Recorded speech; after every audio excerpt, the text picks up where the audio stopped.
Further debate? I recognize the member from Simcoe-Grey. Thank you, Speaker. And it's a pleasure to rise this afternoon on behalf of the residents of Simcoe-Grey and join the debate on the third reading of Bill 197. It's also great to be back in the House today after a very busy 5 months in the riding, in which I was able to announce over $565 million in government funding and investments in my community for schools, infrastructure, and hospitals. Speaker, if passed, this legislation would improve safety on the road while protecting families and communities. The Safer Roads and Communities Act has three key themes: combating alcohol and drug-impaired driving, strengthening public safety, and enhancing alternate vehicle and truck safety.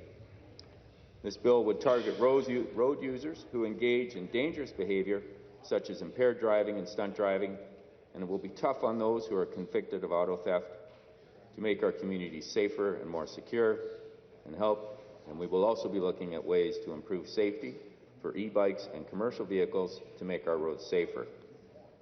Over the several years, we have seen a rise in crime on our roads, and we know there is more work to be done. We've heard statistics from other speakers today saying that Ontario has some of the safest roads in Canada and North America, but we know that there's work to be done, and more than 20,000 Ontarians had their license suspended for impaired driving in 2022. The OPP have charged more than 10,000 people with impaired driving so far this year, which represents a 16% increase over 2022. And that is why our government is taking these steps to introduce legislation with the toughest penalties in Canada against impaired driving. We know that there is much more work to be done, and we will not stop working towards safety on the roads and in our communities until we see that our efforts have paid off. This is an iterative process, and really there is no finish line. If we can improve safety and can improve the well-being of our community members, then it is worth ongoing efforts to improve. Speaker, this bill has the potential to continue revolutionizing some of the safest roads in North America.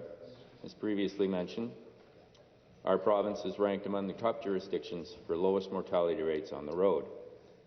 And I want to thank Minister Sarkaria for his leadership in this role, for the Solicitor General for his role, the Attorney General for his role, and for this House and this government in moving these initiatives forward. Building on the foundation of the Moving Ontarians More Safely Act 2021, the Safer Roads and Communities Act, if passed, will target the bad actors and the primary causes of serious injury and fatalities in order to improve road safety and keep the families and residents of Ontario safe. We've heard awful stories this afternoon about those that drive while intoxicated and the havoc they wreak on the lives of others. Through this bill, we will ensure that those who choose to drive while intoxicated and endanger other people will be held responsible for their acts. The Ministry of Transportation also conducted a roadside survey of Ontario drivers in 2022 and found that 1 in 5 drivers tested positive for drugs, alcohol, or both. This is an unbelievable statistic and absolutely unacceptable. Another statistic on impaired driving caused by drugs or alcohol shows that those drivers who operate while impaired account for 1 in 3 fatalities on Ontario's highways. The Office of the Chief Coroner also found that between 2012 and 2020, the number of drivers who were killed and subsequently tested positive for cannabis had more than doubled. These figures are a clear indication that something must be done to combat and reduce the number of accidents that are being caused from driving while under the influence. And that is why, in order to protect drivers and their families in our province, we are increasing the penalties to be the stiffest in Canada for those convicted of driving under the influence. We are also implementing follow-up requirements, such as the use of ignition interlocks and counseling to ensure that when they drive, they will not drive while intoxicated. Previously, under the old legislation, drivers convicted of impaired driving had the option of voluntarily installing an ignition interlocking device to reduce the amount of time they had a license suspension. They could forfeit the choice to drive entirely by waiting till their license suspension and ignition interlocking term was over. That was a workaround. We've recognized that. And when you look at the statistics about individuals who have been convicted numerous times for impaired driving, we have to take action. So under this Act, now drivers who abuse their driving privileges and drive impaired will have no choice but to install the device under our zero tolerance policy. And this is an essential tool moving forward to ensuring that drivers who have been convicted for impairment are properly monitored and measured to ensure that they don't do it again. Further, this legislation, if passed, will increase the amount of time licenses are suspended for intoxicated driving on their first and second occurrences. We will also be lengthening the amount of time for look-back periods for all drug and alcohol-related occurrences from 5 to 10 years. This will further ensure that we are monitoring those who have posed a risk in the past to ensure that they change their conduct or they are caught. Speaker, we will also impose a lifetime license suspension on those found guilty of driving impaired and causing death. It is a privilege to drive, and if abused, this privilege can and should be taken away. The trends and the statistics paint a glaring picture, and enough is enough.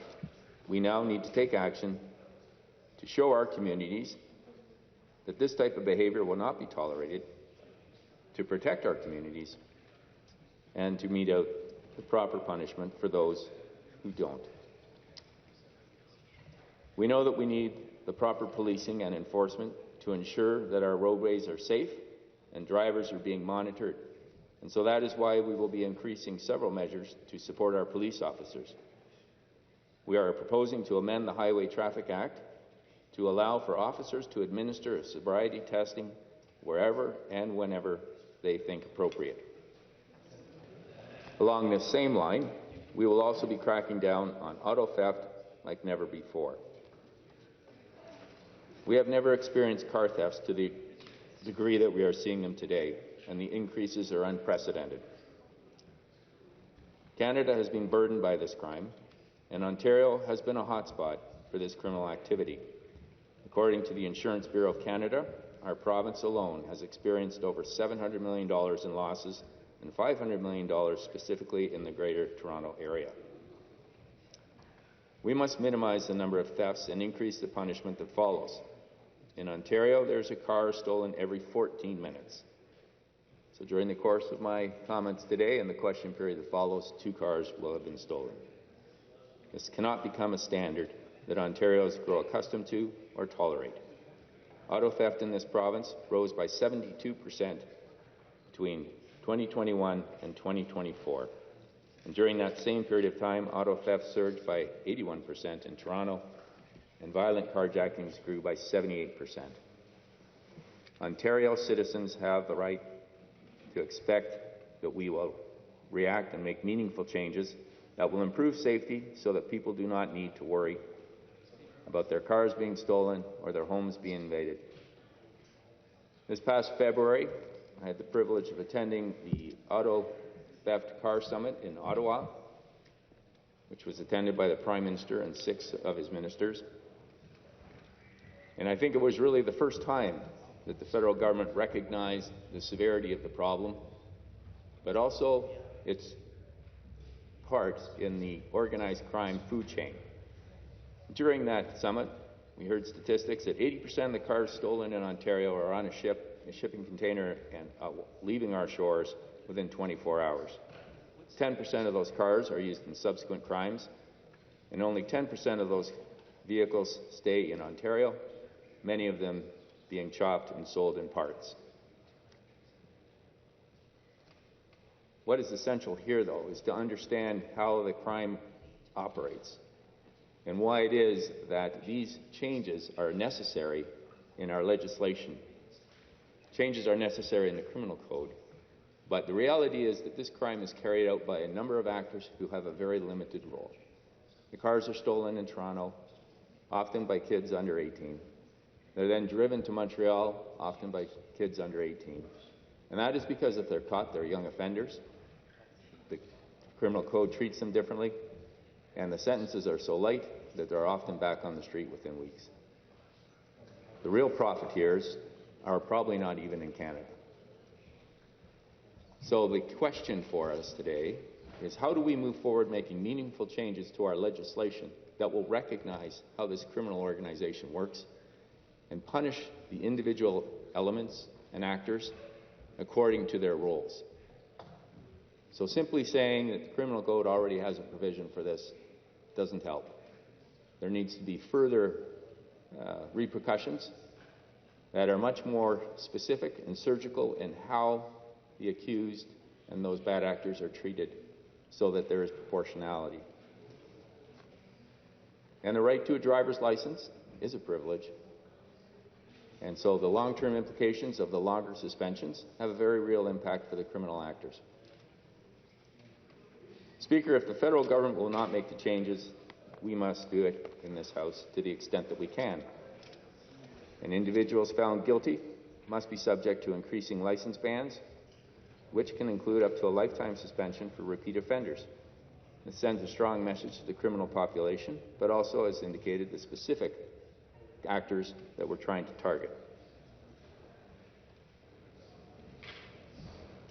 As I've said, and it's been said in this House today, we are doing what we can to combat the rising auto theft epidemic. However, we are urging the federal government to reevaluate their penalties on offenders, to take action that they undertook to do in February of this year at the Summit Conference, and to make meaningful changes to help make Ontario safer, Ontarians safer, but also our roads safer and our property safer. Speaker, we're also looking at significant changes in this legislation to the Highway Traffic Act that would further increase and impose consequences on stunt drivers by building on the work that the 2021 Act made. As it stands right now, minimum suspension periods aren't always used because courts have the discretion to suspend a driver's license after a conviction for stunt driving. And we are taking it a step further now by making a mandatory minimum license suspension to anyone convicted of stunt driving. And that means 1 year for the first conviction, 3 years for a second, and a lifetime suspension, reducible to 10 years under certain criteria for a third. And in my riding of Simcoe-Grey, Wasaga Beach has had a number of incidences of stunt driving as a result of impromptu car rallies, where drivers from across the province descend on Wasaga Beach on a given weekend, and we've seen firsthand the havoc they can wreak in the community in terms of road safety, property damage, but also their attitudes. A number of them were arrested and charged, and they told us that the evidence that came out during the hearing was that they pooled together money, and as part of the cost of coming to the rally, that they pooled money together to pay fines for any of the individuals that are charged. That's unacceptable. We have to think of a more surgical and enhanced way to target that, and roadside license suspensions will accomplish that. And by eliminating the need for a court order and giving the court the authority to extend the maximum duration of a suspension for a first or second conviction, the province is attempting to amend the Highway Traffic Act to guarantee that anyone found guilty of stunt driving receives the minimum required license suspension. And that is a way again. We have seen the workaround on the fines. We need to get right to the heart and to show those individuals their conduct will not be tolerated.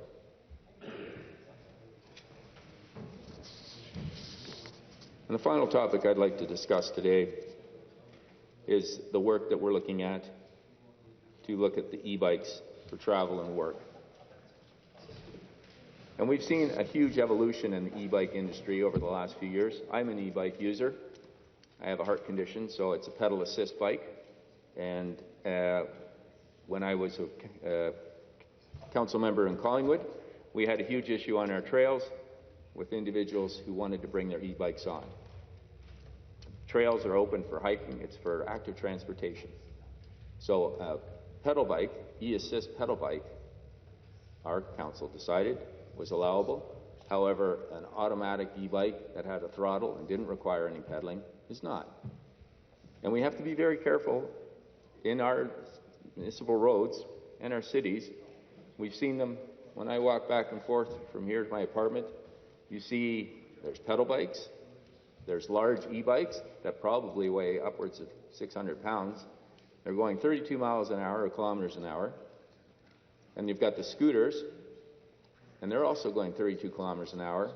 And then you've got your motor vehicles, your cars on the road. That kind of mix is extremely dangerous. And when those bikes are heavier and those speeds are faster, crashes are going to cause much more serious injuries. This legislation is looking at how do we break down those categories to ensure the safety of all road users. At the end of the day, that is what we want to guarantee the residents of Ontario. Safety for all our road users.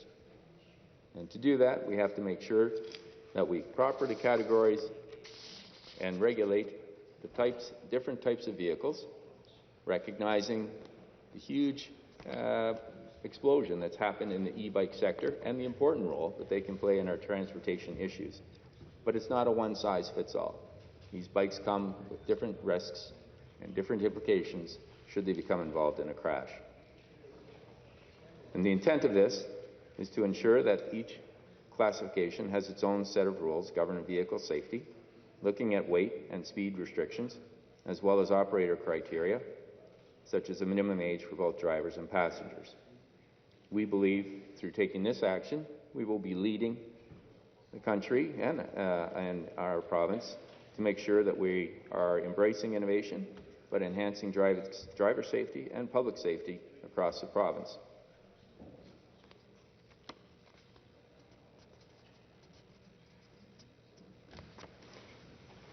Currently, the MTO has been able to lay approximately 3,600 charges and take more than 1,200 unsafe vehicles off the road, highlighting the inevitable positive changes that will follow if this bill is passed into legislation. We need to monitor vehicles on the road to make sure that they comply and to make sure that the vehicle drivers have the appropriate training. We know that working together with all bodies of government is important to prioritize the safety of Ontarians. And according to research, around 1 out of every 5 fatalities on Ontario's roads and highways each year are caused by large truck incidents. Through working with the MTO officers, we will have more boots on the ground and cars on the road patrolling and monitoring drivers, especially commercial drivers.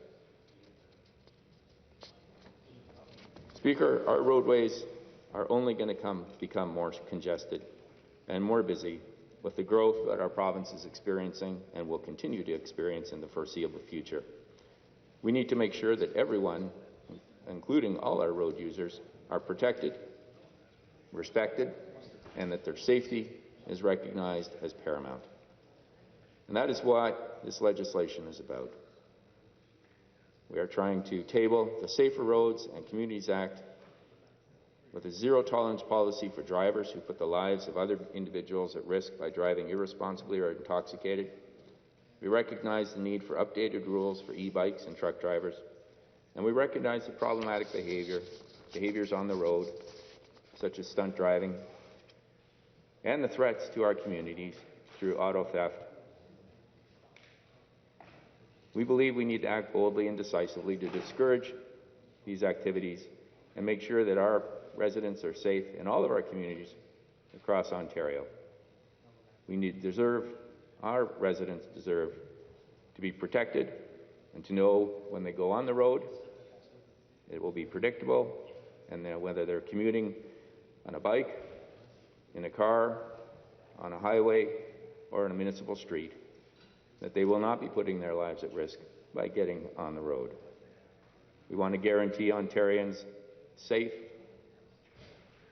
passage to and from work or whatever their errands are. We also want to ensure that their cars and their property are protected from robberies and carjackings. It has been a priority of this government to respect the safety of Ontarians and call out the bad actors. In this past budget, we allocated $134 million for 5 helicopters so that police have enhanced surveillance to track down vehicle theft and stunt driving. as well as impaired driving. We're committed to ensuring that Ontarians are safe, whether they're on their way to work, on the way to taking their children to school, or coming back from doing errands. And that is why I will be supporting this legislation. Thank you, Madam Speaker. Thank